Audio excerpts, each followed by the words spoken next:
I'm Paul Norris. I am an engineer here at Metropolis Studios. Started as a runner, collecting people's Nando's orders, and I worked my way up as an assistant. 2014, I won a Grammy for Rihanna's album Unapologetic. They did a long writing session here, which culminated in a lot of the album being written and recorded here.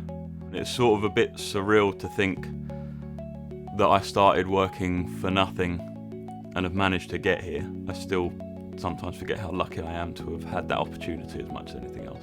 My first experience with Genelec was actually at university, the University of Hull. Every studio there had Genelec, so I've sort of always worked with Genelec since I started.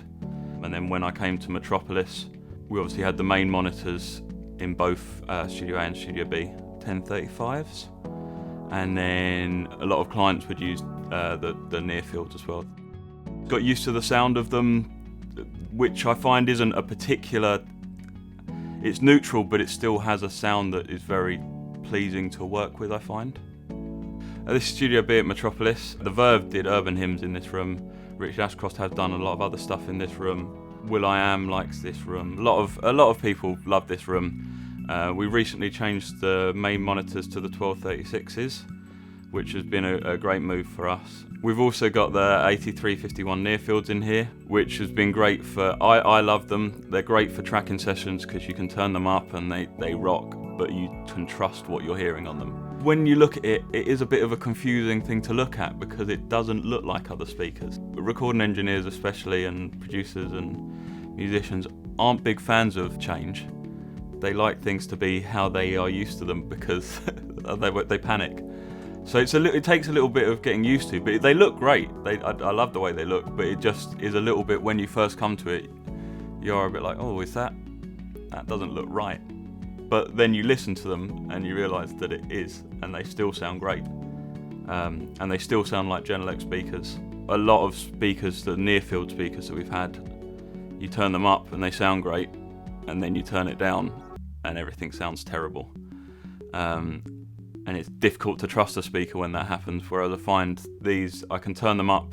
A lot of clients want to listen loud when they're working, they want a vibe, and you can turn it up and you still trust that what you're hearing is still going to sound the same when you turn it down or you play it on smaller speakers, and that's been great. I think I probably became aware of the sound technology fairly late, to be honest. Didn't really get it until we put the speakers in here. And obviously when we had the main monitors put in, we had to calibrate them for the room, which is a lot easier using the sound technology than it with some thumb wheels in an amp room where you can't actually hear the speakers. And it's just, it does make a huge difference. And we've used it a few times on the near field speakers.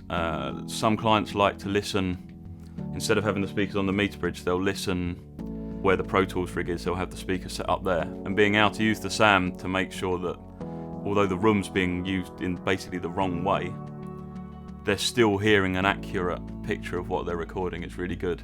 It's definitely a tool that we can utilise when we're moving around the building. Yeah, it's just an extra thing that it makes our life easier, makes our clients happier and more relaxed, which is a big part of working in the studios, is making the clients relaxed.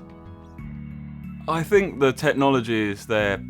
It's there for everyone, and I think especially if you're starting out, you want to be the fastest editor on Pro Tools or Logic or whatever you're using, and you want to have the best speakers available to you.